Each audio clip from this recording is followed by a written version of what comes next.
Hello, everybody, and welcome to my live. This is Mark Turi, and as I always begin by saying, if you haven't already, please like this video and subscribe to my channel. I would like to see some growth on my channel. If also you have other, I don't know, live shows or channels yourself you'd like me to come on, I would be more than happy to do so. Um, and yeah, just thank you so much for everyone who's watching live and also whomever is watching on the replay. Thank you so much again for coming to my channel. Thank you for supporting me. And I hope that we have a good topic today. Of course, I will briefly touch on the topic and then go into some small talk, as I'd like to say. But today's topic is going to be on inclusive versus exclusive religious practices and affiliations. Want to say hello to Pete. How are you doing, Pete? Good to see you earlier on Clearwater Chad's live. I hope he pops in, but if not, I'm sure he'll watch on the replay. So thank you. Clearwater Chad there was on Sheridan Drive, which is a place I know very well, uh, both in real life and as my character Pete Panzerotti. But yes, I again just starting here today, so we're going to talk about some of the differences in inclusive versus exclusive religious practices. There's my buddy. There's the vagrant of Sheridan Boulevard, Clearwater, Chad, where Clearwater, Chad, or I should say Grip Calzone and Pete Panzerotti have had a lot of blackout days on Sheridan Drive in Amherst, New York. Of course, the McDonald's, the Tim Hortons we frequent often, the Delta Sonic, the Sonic, which is a restaurant, of course, the Boston Market, the Joe's Crab Shack, and of course, the infamous 2008 behind the alley of Buffalo Wild Wings. But there you go. Now, that's besides the point. I'm sure uh, Griff and Pete will be back with a special sometime soon, considering that it's not too many weeks until Halloween. But tonight, again, we're going to speak about inclusive and exclusive religious practices as well as affiliations. What I'm going to do is I'm going to compare some of the attitudes in the quote Western, unquote Western or Abrahamic religions with those religions that come from the East, or sometimes they're called Dharmaic religions, Eastern religions, particularly in the countries of India, Japan, and China, and how there's quite a bit of difference. But I will get to that in a few minutes. As I go through, of course, I just want to do some small talk. A couple weeks ago, I mentioned, or should I say, complained that it was very hot here where I live. Thankfully, the temperature is down to an even 20 degrees Celsius. So I believe that's around the mid 70s if you're in America, if you're in Fahrenheit. Very beautiful, very clear, but unfortunately, we have a large river here in where I live, a very big river. The Danube flows uh, through where I live. And due to heavy rain and also some other activities, the water line has risen, and so there's been some outages on the tram. There's a particular trams that go up and down the river bend that are very close to the river, and so we had some flooding, unfortunately. So parts of particular trams were disrupted over the past couple days, which of course is sort of par for the course. Climate change, lots more rain, etc. And in the country, what happens sometimes is the river will flood and there'll be a lot of mudslides. I haven't really heard about that this year, but it'll probably happen, sadly. So they need to install like seawalls and different banks and stuff like this. and higher area, higher ground to prevent that from happening. But it's also hard because the water levels are rising quite a bit, even in rivers. I don't know about the other river here in Hungary, which is called the Tisza, but I'm sure other things like that have similar circumstances and so forth. So whereas the weather was quite good, did some errands, hung around a little bit, and I've put together some more ideas for PowerPoint presentations. So I've got that covered for the next couple months. And I also have other topics that I will talk about as well, like on these lives where I don't do a PowerPoint. Want to acknowledge our friend here, Irish Mart. Thank you so much for being here. I appreciate again all your support. Pete, Chad, Irish, thank you guys. Or should I say, ladies and gentlemen, thank you everybody.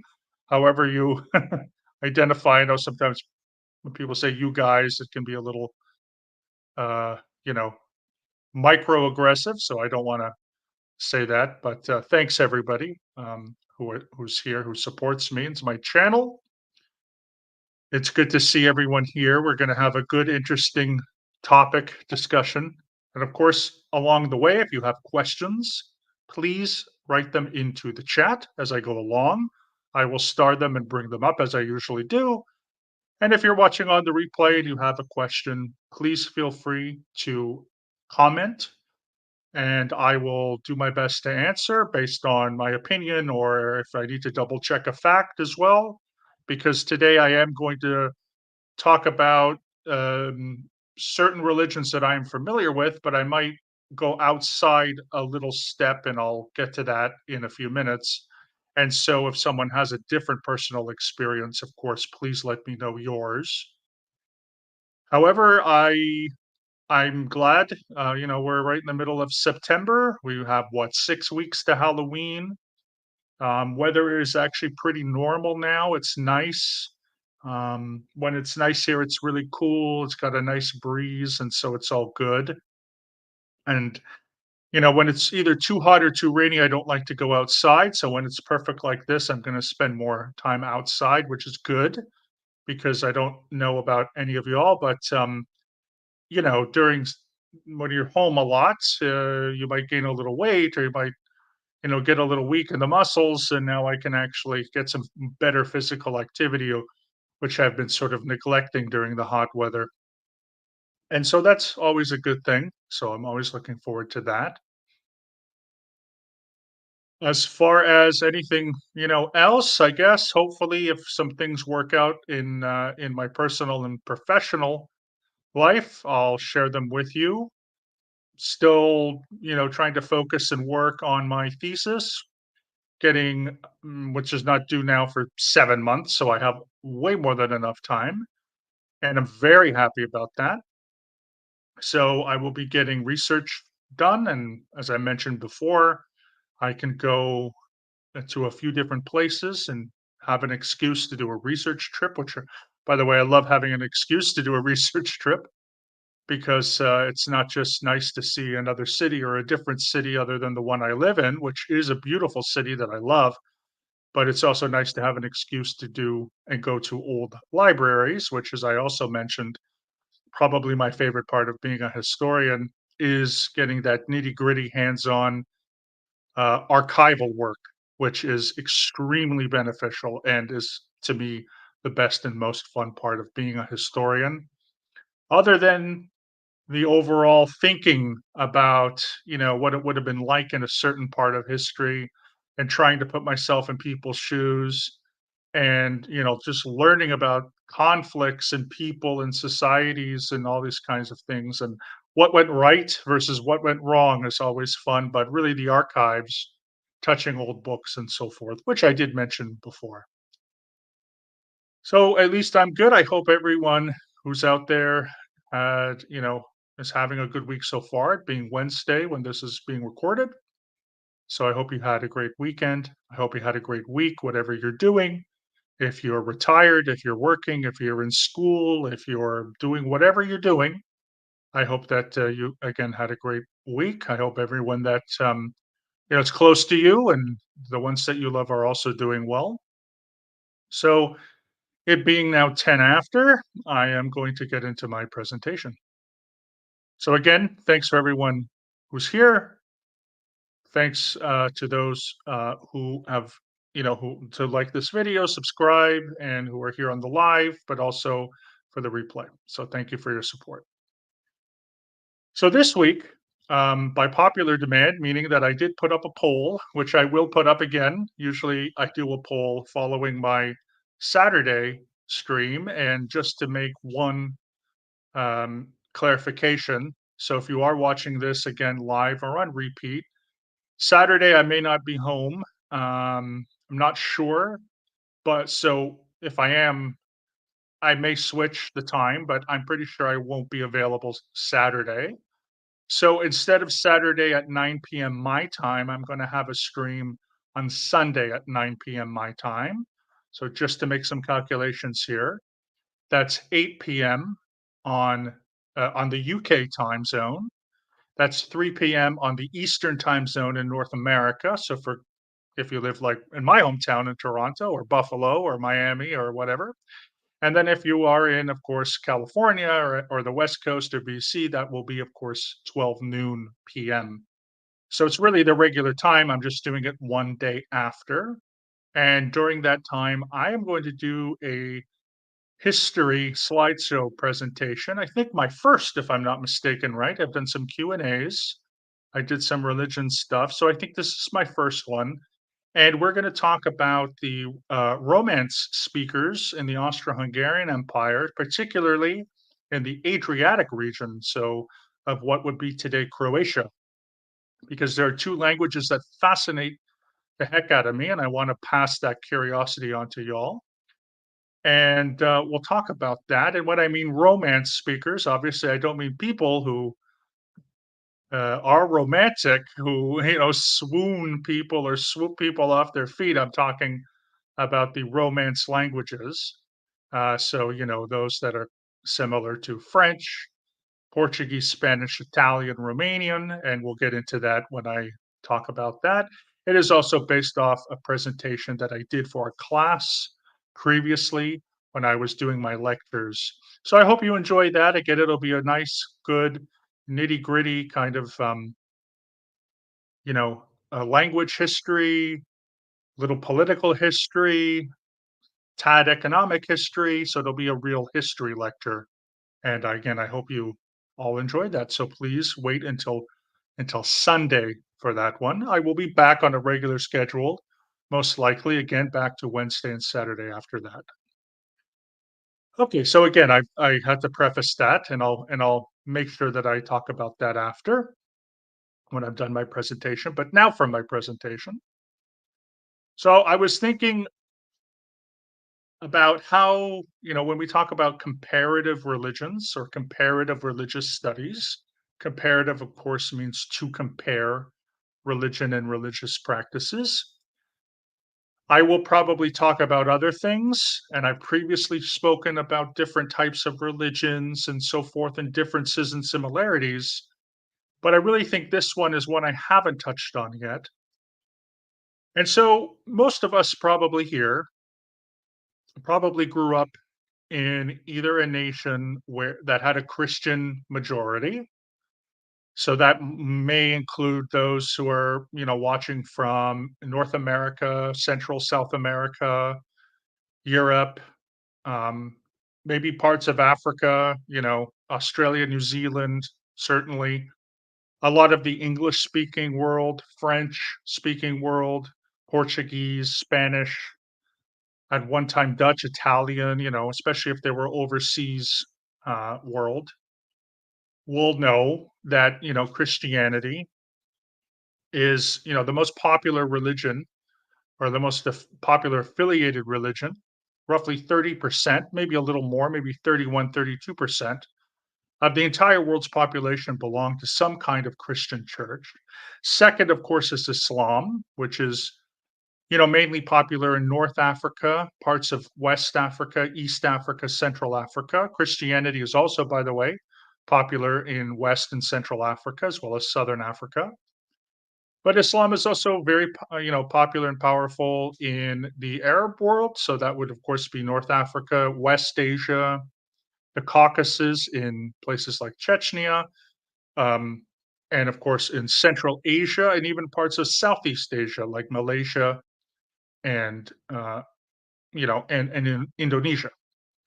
And they represent roughly 25% of the world's population. So just those two religions alone, there are somewhere around 55% of the entire world belongs to those two religions.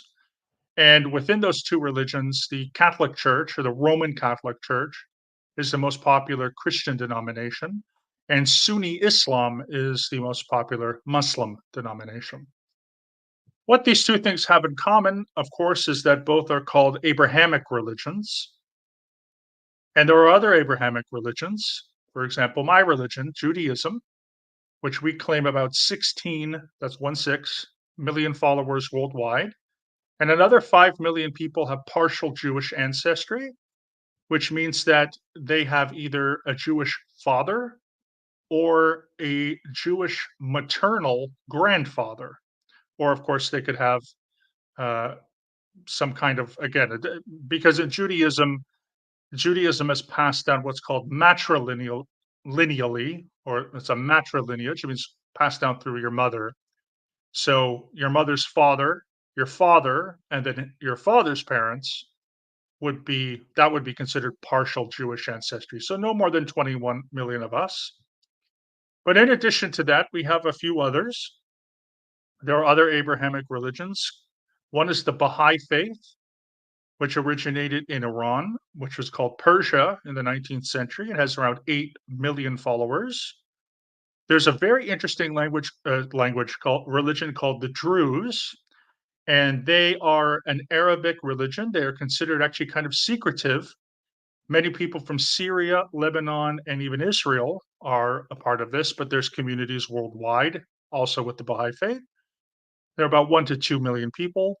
The Rastafarians, of course, founded in Jamaica, but there are Rastafarians all over East and Central and West Africa, including many other Caribbean nations, and of course the U.S., Canada, and other Jamaican and Caribbean diaspora communities, especially in Great Britain and so forth, and the UK.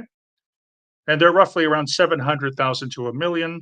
There's another smaller Gnostic faith that's indigenous to the Middle East, and they're called the Mandaists or Mandaiism. There's 60 to 100,000.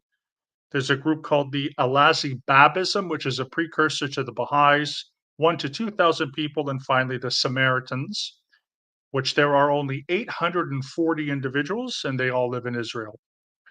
Why did I bring up these numbers? Because, of course, most of us are probably born and raised in these faiths or in these groups, in these denominations, in these organizations, and they tend to be more exclusive in their not just practices, but also in their affiliations.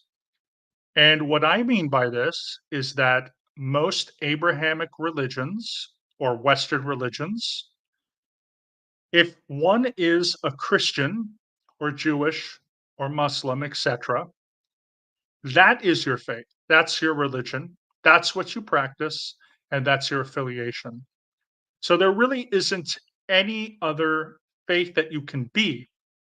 So it's really difficult to be both a Christian and a Buddhist, or a Christian and a Hindu, or a Muslim and a Buddhist, or a Muslim and a Hindu, or a Muslim and, you know, a Taoist, for example.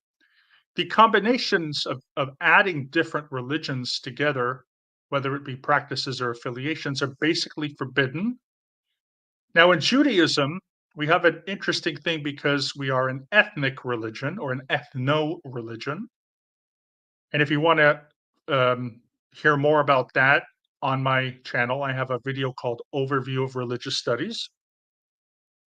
And in that video, I talk about the differences between what is called a universalizing religion or a universal religion, which preaches and proselytizes, and there are a few groups that do that, plus ones that don't, which are mostly ethnic religions, and what that means. So one can be born Jewish, but it's just their ethnicity or their culture, but they can practice Buddhism and still be a Buddhist because they're not, they're not Jewish per religion. They might be Buddhist per religion or something. I've never really heard of Jewish Hindus because Hindus kind of can be polytheistic and that might be a no-no. But, that's the idea. Okay. But if you are religiously Jewish, of course you can meditate. Of course you can do yoga as you can do if you're, a pretty liberal Christian or a liberal Muslim. But your affiliation is that you're Jewish. You don't really mix practices, which is something that we have discussed when we talk about Scientology. Just to give an example, in Scientology, you cannot meditate and you cannot do yoga, you can't chant. Although they tell you that you can be a part of another religion, you really can't. That's just to get you in, and then things start to change, and then, a few years down the line, if you do yoga, you're not doing it anymore. If you are chanting, you're not doing it anymore. Same with meditation. And so this really is the crux of what Abrahamic religions and, exclusive practices mean. Just one moment.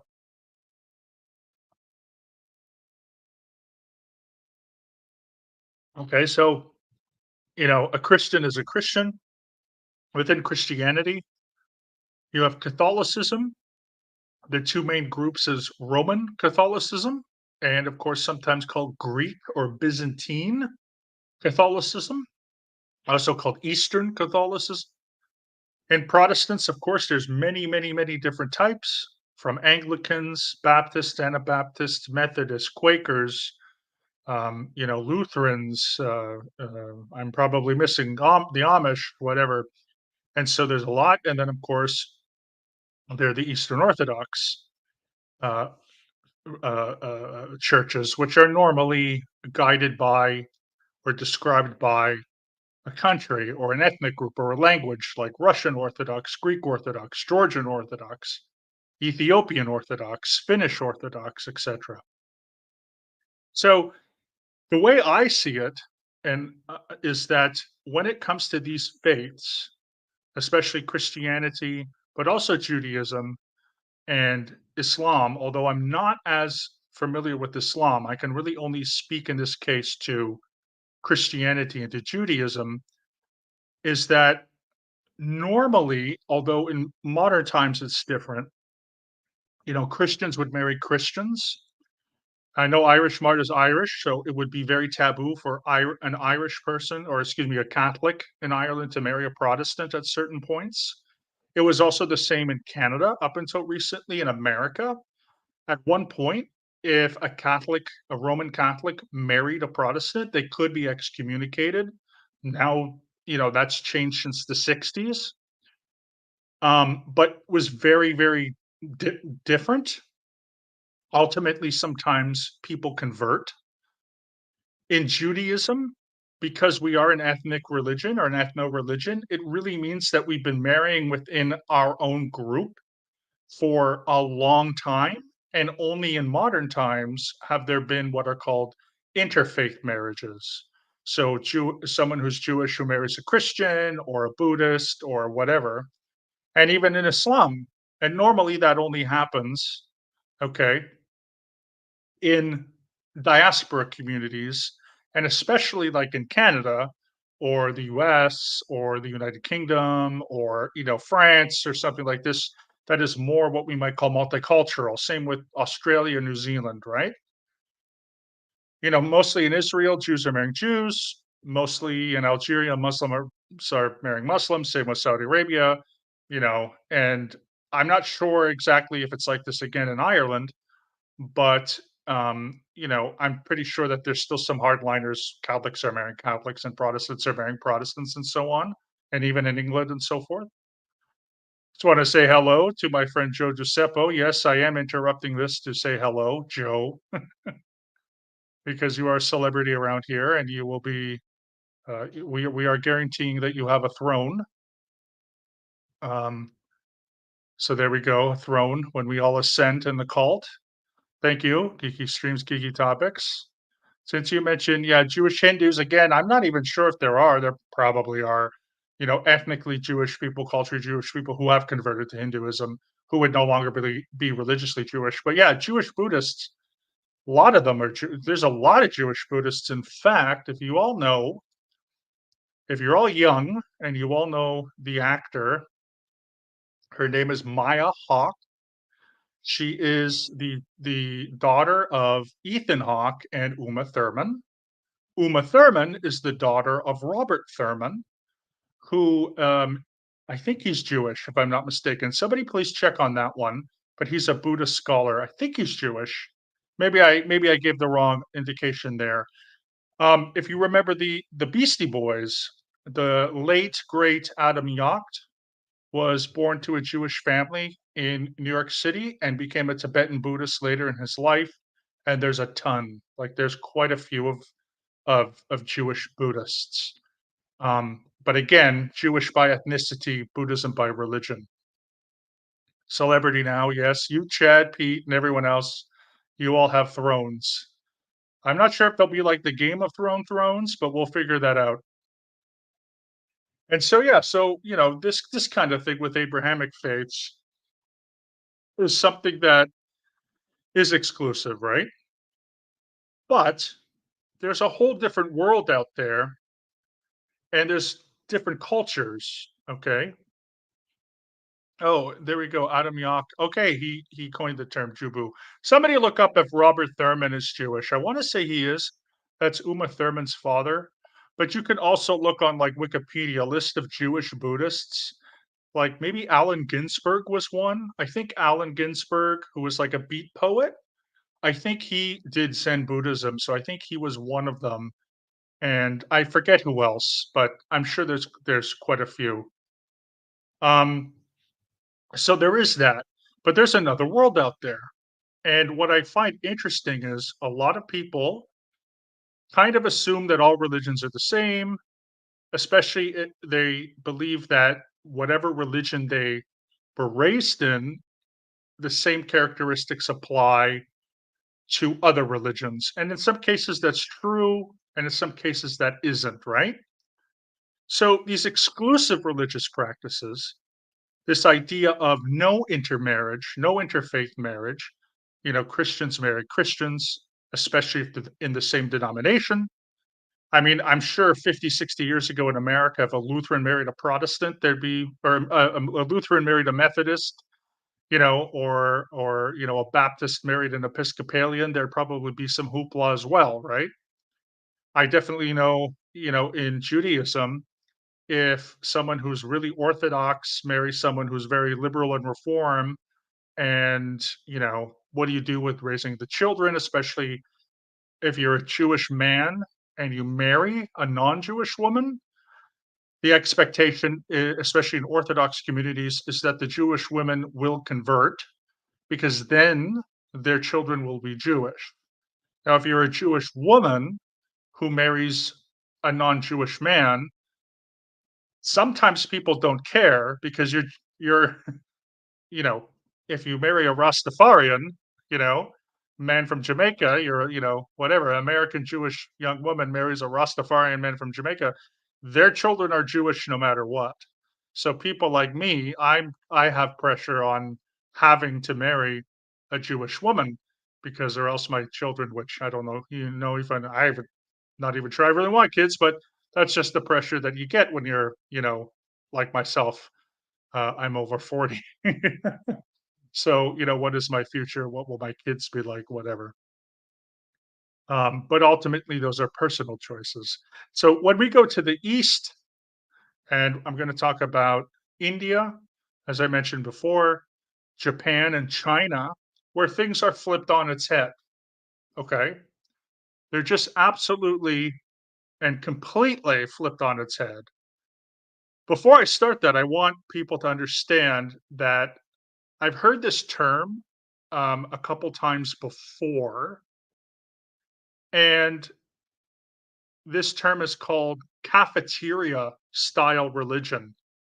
And it's the idea that you have to only practice your one faith and you can't mix other faiths It's not illegal, but it's just some people's opinion that it's not a good thing. Well, we're going to get into different cultural attitudes in just a moment here. So I want to get some of these. Childhood friend converted to Judaism for his wife. My cousin's husband. Okay, there you go. Exactly. And then Joe, this is interesting too. Yeah, in my humble opinion, the children should be raised secular and taught all about all religions so they can decide when they're old enough, which is, by the way, what my parents did for me. I mean, my parents, I really don't know what my dad's religion was, but my mom has her own faith, and so does my sister. Even though we are Jewish, they picked another faith to go to because of their community and whatever, which I have no animosity towards. But they really did that. They just said, okay, you want to go to temple, go to temple. You want to go to church. You want to go to mosque, go to mosque. You want to go to a Buddhist group, go to like they didn't. They just were encouraging, and so I that's what I liked about it. So that's why I'm kind of like if I married, for example, an Orthodox, a Jewish person, and they were very uh, exclusive in their practices, it would be kind of hard because I would want to introduce my children to other religions, and or even no religion and different philosophies and ideas, and just have them pick once they're old enough. So that way, there's no animosity, and that way, they don't get upset and you know not talk to us for the rest of our lives, which I know has happened with a lot of very conservative religious parents and stuff, where they kind of lose communication and a relationship with their children, which I think is tragic because it's based on religion and it's your child. But we'll start with India first, where again, in India, there are four religions that are called the Dharmaic religions. And those religions, of course, are Hinduism, Buddhism, Jainism, and Sikhism. Now, what is very interesting about this and why I'm mentioning this is something I also talked about in my overview of religious studies presentation, which you can find on this channel, is that, and I know this might be different depending on the school, but a lot of Hindus, mainstream Hindus, not fundamentalists, and even liberal ones, will take a very universalist approach to salvation, as do most mainline and liberal Christians, Muslims, Jews, etc., which is that you don't necessarily have to be Hindu in order to be reincarnated with a good outcome in the next life. So, the whole point of Hinduism, at least much of it, its view of salvation is that if you have good karma, you're awarded by choosing essentially what animal you're going to be in the next life, or some variation of that. Again, I don't want to oversimplify, but in Hinduism, most Hindus, like overwhelmingly most Hindus, don't go out and preach or convert. The exception is with the Hare Krishnas, which are considered to be very unorthodox and looked down upon by mainstream Hindus and liberal Hindus because of them proselytizing. But essentially, you know, uh, like in Christianity, there's like the idea of baptism. There's these birth ceremonies that connect families and sort of almost guarantee that people get to heaven. There's exceptions because Baptists, Anabaptists, and the Latter-day Saints, they will baptize later, or in some cases, they only baptize when you really want to be baptized. So usually as an adult or an older child. In Judaism, we have a circumcision, which is a communion with God. And then at 12 or 13, at 12, a young woman can receive a bat mitzvah, or a young man receives his bar mitzvah. So then you again become part of the Jewish community as a what do they call that? A ceremony. What is that? Coming of age ceremony, something like this, I think it's called. And so that has to do with Judaism. And then with Islam, you have to forgive me. I'm not sure if they have like a bar mitzvah type or something. I know that many Muslim men do get circumcised. I don't know that. I know they don't have baptism, but that's essentially the idea, right? Whereas, like again, in Hinduism, there's like no baptism, right? So it's like you're going to follow your life, and you're going to lead your life and just do the best you can with karma, and you don't even really need to be Hindu to have good karma. Of course, that does differ on fundamentalist and conservative approaches, but generally I'm talking general liberal mainstream now. Then there's, of course, Buddhism and Jainism and Sikhism. Buddhism and Jainism are non-theistic religions. They don't really have an espoused belief in a god or creator gods. And then Sikhism is a very interesting religion from the Punjab region, which, although very simplistically, you could see it as a compromise between Hinduism and Islam. It's more than that, but that's a generality. And so a lot of these beliefs are not as exclusive. And what I mean by this is when I was growing up and I had a lot of friends from South Asia. So from not just from Pakistan, India, Sri Lanka, and also Nepal. And although, of course, when my friends were Muslim, it was a little different. Intermarriage was, especially with Hindus and Buddhists and so forth, not really something they did. Most of their parents, if they were Pakistani, their parents were Muslim. But a lot of my friends from India and Sri Lanka and Nepal were from intermixed families or interfaith families. So I had a very good friend whose father was Hindu and his mother was Sikh, and another good friend whose mother was Hindu and father was Sikh. And for me, and for a lot of us, a lot because we would ask each other's questions, especially when like Diwali came up or the New Year came up, and a lot of us were kind of ignorant. Like we would think, like, how can a Hindu marry a Sikh? And the way that my friends would address that is just by saying, like, in India, intermarriage between those four Dharmaic religions is not taboo at all because there's a lot of cultural similarities from being in India. So, like a wedding, okay, a Sikh wedding, a Hindu wedding, a Buddhist, and a Jain wedding may have some different intricacies, but essentially it's an Indian wedding. And even there's a large minority, 10% of India's population are Muslim. While they don't really have interfaith marriage, it's not uncommon necessarily for an Indian Muslim and a Hindu to get married. Now, again, that depends on the culture, depends on the region, also just depends on the people because things are becoming more modern. This idea of interfaith marriage, especially outside of India or Pakistan, like where I come from in Toronto, Hindus and Muslims are getting married all the time because they're second generation or third generation or even first generation. And so there's a lot of differences, especially in diaspora. So in US, Canada, France, the UK, Germany, etc., right? Australia, South Africa, whatnot. But I think that's really, really interesting because they don't have the same type of like, you have to get baptized, you have to have your birthright ceremony, you have to have this bar mitzvah, this confirmation, which I know Catholics do confirmation 12, 13 years old. And the idea is salvation, to be with your family, to get into heaven, which is a very more Christian and Islam type idea. So you don't want the family to necessarily be separate. But when you have another culture like in India, where all four of these people have a lot of overlapping cultural similarities, and it doesn't matter because they're all universalist. You don't have to be Hindu or Sikh or Buddhist or Jain in order to gain salvation. It's fine if you are, because then you have the teachings that will help you. But it's not like a requirement, then you can see how interfaith marriage works. The next thing we're going to go on to is Japan. In Japan, we talk about inclusive practices, okay, and also affiliation. Now we're getting outside of marriage now. What I find very interesting, again, marriage and family life, and I actually will conclude just one thing.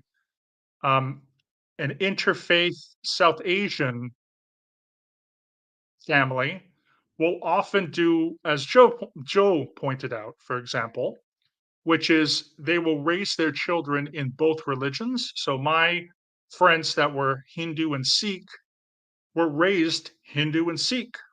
So they went to the Hindu temple with one set of grandparents. They went to the Sikh Gurdwara with another set of grandparents. And when they became of age, they decided which one to join, and there was no animosity. Says here, yes, pedantic point. Buddhism is not technically atheistic, but agnostic. Absolutely. That any gods or deities, if they exist, are still caught in samsara. Absolutely. So yeah, we're not worth worshiping. That's no, I 100% agree, and this is why it's classified as being non-theistic because it's not about gods. It's not about an espoused belief, and yes, it is not atheistic. It is not, and yeah, agnostic or non-theist exactly. If the and that's actually one of the stories I think when Buddha was meditating. I think he and Joe, you can correct me on this. When the Buddha was meditating under the Bodhi tree, he did meet in different realms the some Hindu gods, Kami, Maya, Brahman, I want to say, or Brahma, and they told him this story that they were like imperfect and mortal, and you didn't need them to obtain enlightenment. So you're not pedantic here. It's actually a very very good point. Um, but regardless, okay. So now we're going to go to Japan. In Japan, there are two major religions, which of course is Japanese Buddhism, which comes in multiple varieties, including Pure Land, Nichiren, um, Tendai, I think it's called Shingon, and others. And then we have Shinto, which is a very interesting faith. It's actually the ethnic religion of the Japanese people, which is sometimes considered polytheistic, although I'm not as familiar with Shinto. However, many people in Japan on census data will say that they don't have a religion. For us, right, in our culture,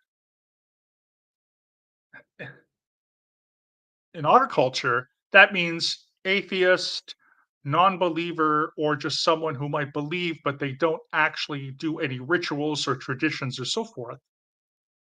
But in Japan, and I've seen some documentaries about this on BBC, and also there's a really great documentary channel called Deutsche Welt, German World, DW documentaries, where Japanese adults who are, you know, workers in offices or something will get up in the morning, and part of their daily routine after they leave their house to go to work, whether they walk to work or take public transportation, they will stop off at a Shinto shrine, a Buddhist temple, or both, or another type of shrine, which I'll get into in a moment, and they will light incense and pray to their ancestors, even though they consider themselves not religious.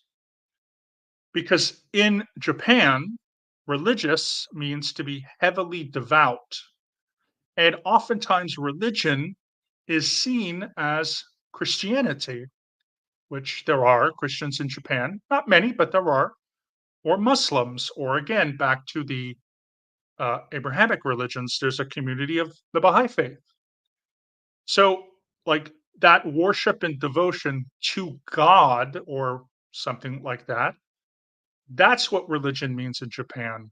However, going every day to a shrine to light incense, a shrine of a religious community, Shinto or Buddhist, and venerating your ancestors might also just be a tradition. They do it because their grandparents did it, their parents did it, their grandparents did it. So it's not a religious expression, it's a cultural expression. Now, maybe they believe in reincarnation or heaven or something where they're going to see their ancestors again. Maybe they don't, right? Maybe they absolutely don't, but they still go to places of worship and do rituals. And so that's what fascinates me, how religion changes completely depending on what culture and society we're in. And how when people say you can't have cafeteria style religion, says who? Well, says the people who have grown up and continue to believe and a very Western exclusivist view of religion. But you're going to tell millions and millions of Japanese children's and adults and elderly people, oh, well, you can't mix Shintoism and Buddhism together. They've been doing it for hundreds of years, thousands of years. I mean, when did, Shintoism has been on Japan for a very long time, Buddhism as well. So it's one interpretation, basically, is what I'm saying here. In Japan, everyone has Shinto birth ceremonies, Christian weddings, and Buddhist funerals. Exactly. So cafeteria religion? Everyone in Buddhism. How many people are in Japan? It's gotta be 100,000,000, right? If I'm wrong, maybe under 100,000,000. It's gotta be a lot of people. Tell them they're wrong? "Oh, well, you can't mix." Come on, okay? People can mix. Like, we're not Scientologists, we're not Orthodox Jews, we're not evangelicals, we're not, hardcore, fundamentalist, Western religious believers who can mix. Cafeteria style religion, everybody, in my opinion, believes in with multiple experiences, and people take what works for them, they discard what doesn't work for them, and they bring it into their religion. And I'm going to get into that mixing of religions when it comes to Abrahamic religion in a moment, because I do want to talk about China. Now, obviously, China today is ruled by the Chinese Communist Party. It's the People's Republic of China. So religion is not really as big as it used to be, especially before 1949, 1950s, 1960s, when the Communist Party took over and Mao took over. But for many, many millennia, what was forming was called folk religion. And the other form of Japanese religion that have shrines that are not Buddhist or Shinto, maybe polytheistic or traditional, are called folk religions. So sometimes, again, Japanese adults will go to a Buddhist temple, a Shinto shrine, but kind of a general sort of what we would call a folk religion shrine that might not be affiliated with either of those two.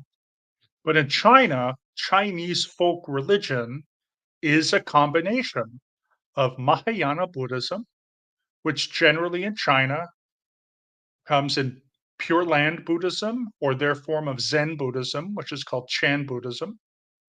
So either one of those, Taoism, and also Confucianism. They combine all of them, and they have their own indigenous polytheistic beliefs, and they also have their own ancestor worship traditions. Okay.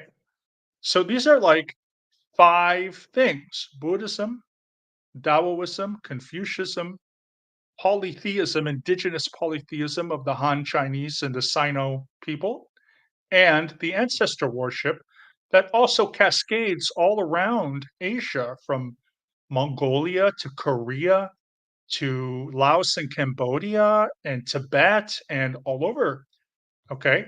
So again, it's not just exclusively like if we went to Vietnam, I could talk about similar things. In fact, in Vietnam, there's what's called this syncretic religion called the Cao Dai that combines folk religion with Catholicism and Buddhism. It's its own religion, but it combines those things. It's called syncretism. So again, no cafeteria style religion.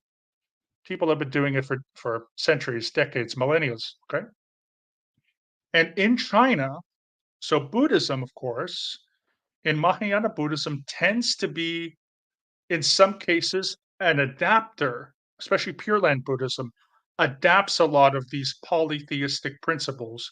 It's still considered non-theism because they don't have gods, but they definitely have Buddhas, very special Buddhas that they deify a little more than others. Okay. When it comes to Taoism, Taoism is again a non-theistic religion because the Tao is kind of like pantheistic or panentheistic. Panentheistic, it's seen as something that's all around us. It's like more of an energy. And Confucianism, there's always a debate whether or not Confucianism is or isn't a religion. Definitely, it is an ethical philosophy, but many Confucianists, again, take that indigenous polytheism and ancestor worship and combine Confucius with that. So there definitely is a religious or worship aspect. One moment. And most Chinese people who practice Chinese folk religion, it's a big number even today in China and very, very much outside of China, will go to a Mahayana temple. They will light incense. They have different Buddhas that they will venerate. They will go to a Taoist temple. They will do Tai Chi, and they will also venerate and take part in those rituals. And then they may have their own private shrine in their home with a statue of Confucius, which they offer fruit to on a daily basis. And again, all of this, okay, is so different from our Abrahamic religions because our Abrahamic religions say if you're Christian, you're Christian, you're Jewish, you're Jewish, you're Muslim, you're Muslim. Totally fine.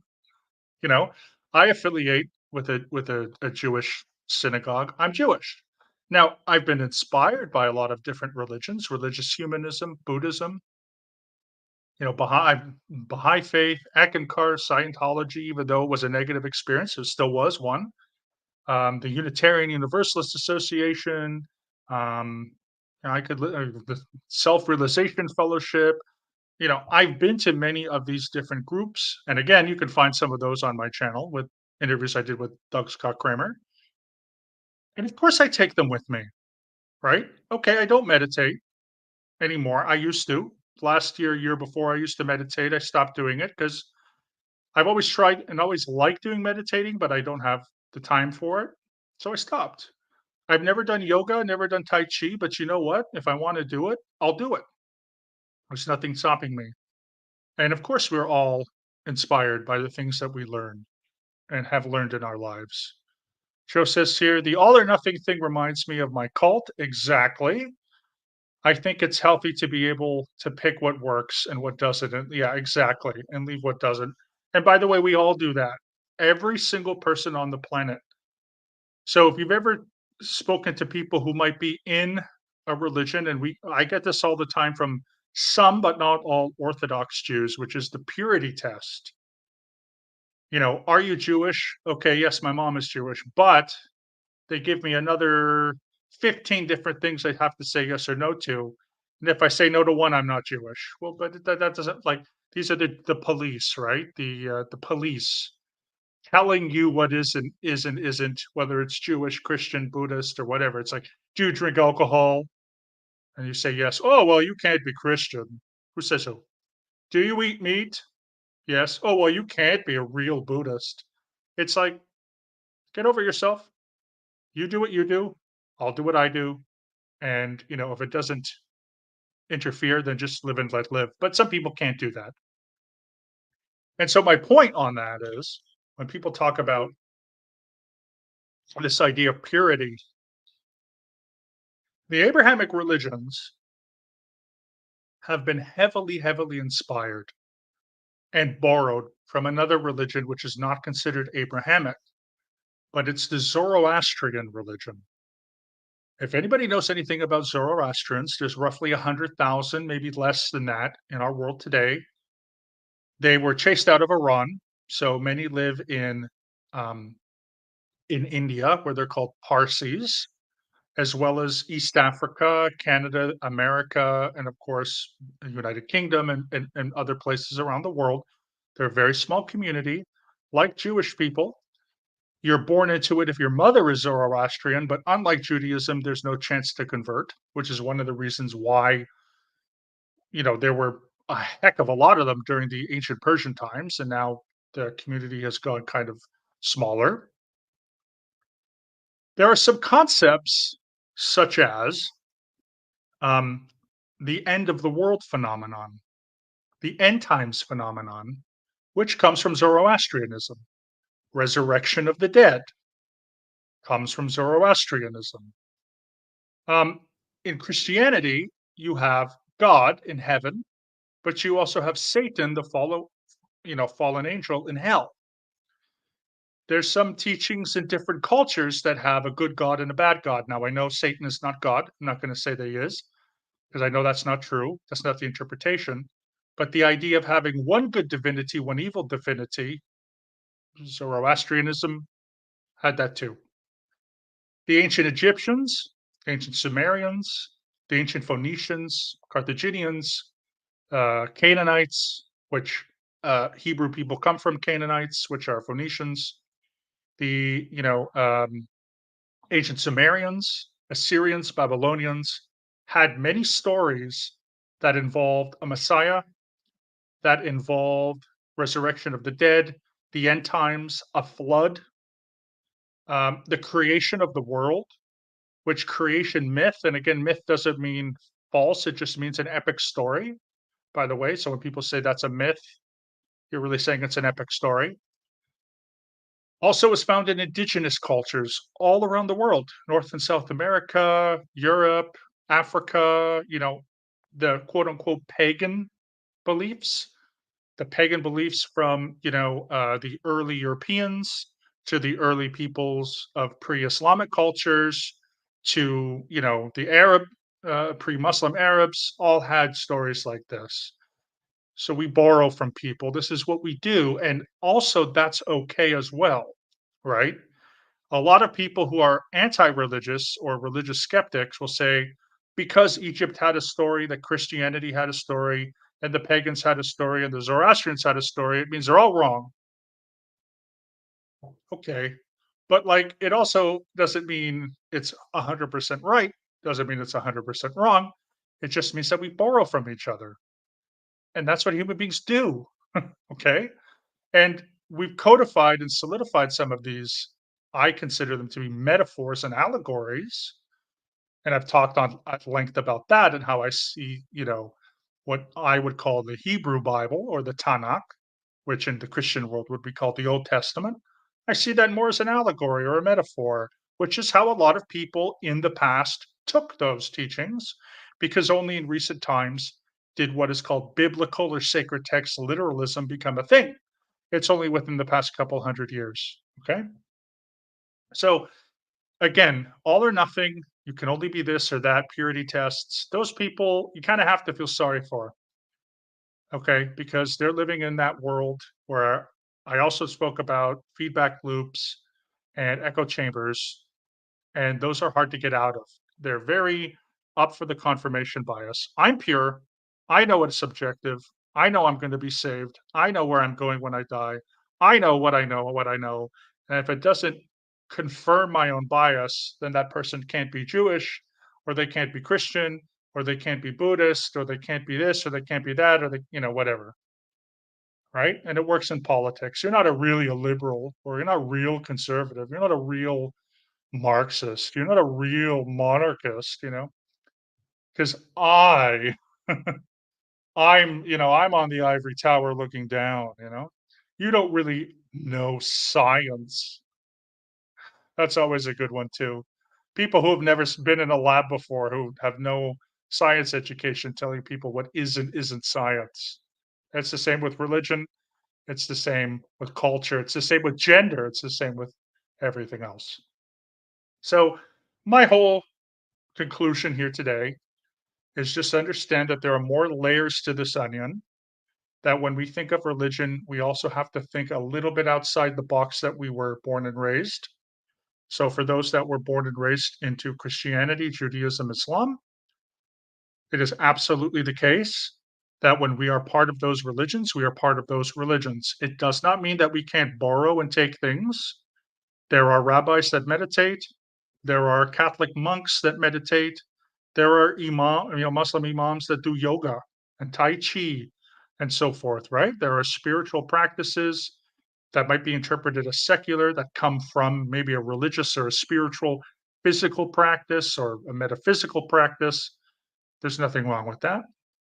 But in a place like India, mixed marriages are common because this salvation is different.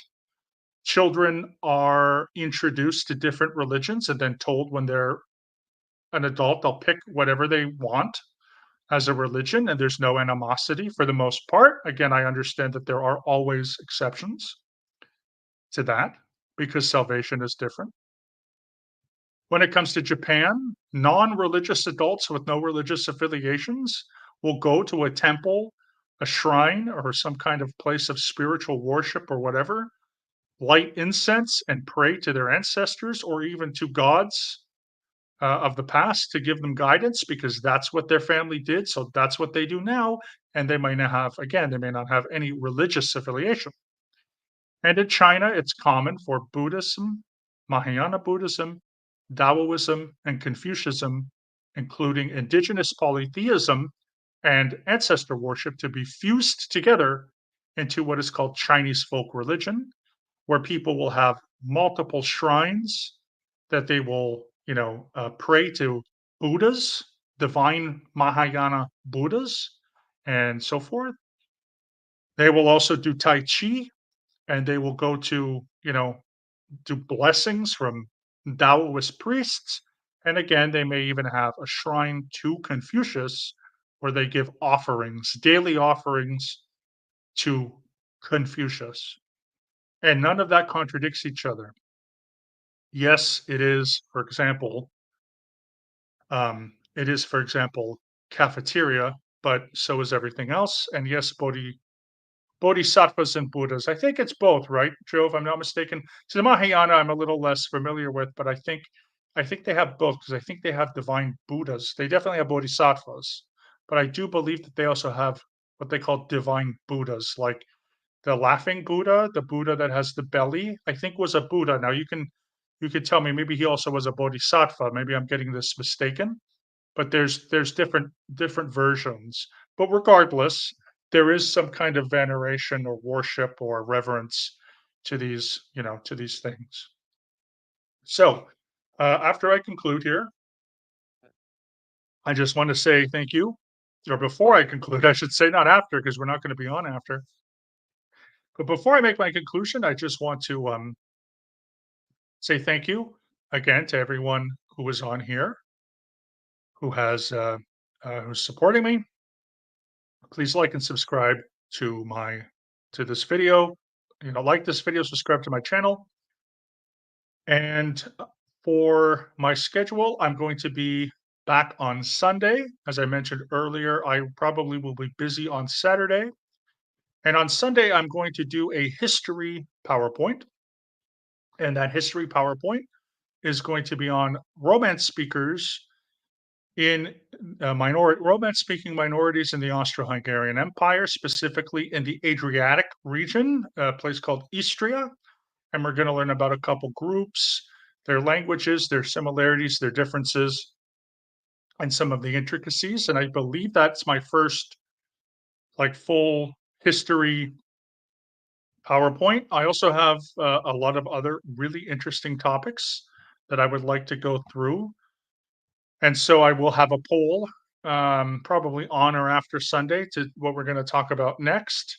But I just want to give you all a little bit of a couple of things that have been brewing with my head. So maybe we can do something next week. So I'm going to give you three ideas that I've been having, and we can think about what works. I did put up on my poll science versus scientism. Okay, science being a pursuit of knowledge of the physical world with the scientific method and so forth, and then scientism being like science can explain everything. There's sort of a dogma pattern in there and so forth, and we can go through some of those, including Karl Popper's perspectives and other perspectives. Because we talked about Marxism and the Marxist school of history, I'm wondering if we could do something like when the revolution didn't happen. So, Marx was predicting a revolution. So we can go through the different types of Marxism, communism, and socialism, which would then go into like, okay, so the revolution hasn't happened. Do we still wait for the revolution? Do we start a new revolution, or do we have what's called reform? Are we going to be violent or are we going to be non-violent? Are we going to be more authoritarian or democratic in our socialism and communism, or are we going to be libertarian? Are we going to be anarchists? Do we need a state? And so forth. So I could get into that, which I think would be interesting. And then another one that I was thinking about, because it might interest a lot of people here, is can Scientology reform and what would that look like? So I want you guys to give me some comments here. Are you all, I hope to say you guys again. What do you all want to say? It's going to take some time for me to stop saying you guys, so I apologize. But for that, and I don't know if I'll put a poll up. I might just pick one, or I might put a poll up. I'm not sure in the next, maybe by Friday or Saturday. But I'm just kind of thinking about different stuff, especially pluralism, breaking down points of view, and even on news and stuff that I learned when I went to journalism school. So there's a bunch of stuff that I can do. So communicate to me if there's something you really want to talk about. I also have at least another 5 or 6 PowerPoints that are going to continue to take us until the next couple months. I've got some on Germany and others. So one on Yugoslavia. I'm putting together one on Jewish denominations. I'm putting together one on Russian minorities in the former Soviet Union, and then I'm going to put one together on the 1848 nationalist revolution. I can put one on the Italian unification, German unification. So there's tons of stuff that I can do between now and who knows. So finally, I just want to say thank you. Here we go, Dalmatian history, and well, it'll be close to that. So absolutely. So thank you, Joe. Thank you, Chad. I saw here. I saw Pete. I saw Irish Mart. And again, anyone else who is watching this on the replay, anyone who's going to comment, thank you very much. I really love doing these. I wish everyone, a great evening. And as I always conclude with, if I, in case I don't see you, good morning, good afternoon, good evening, and good night. Thank you, and take care.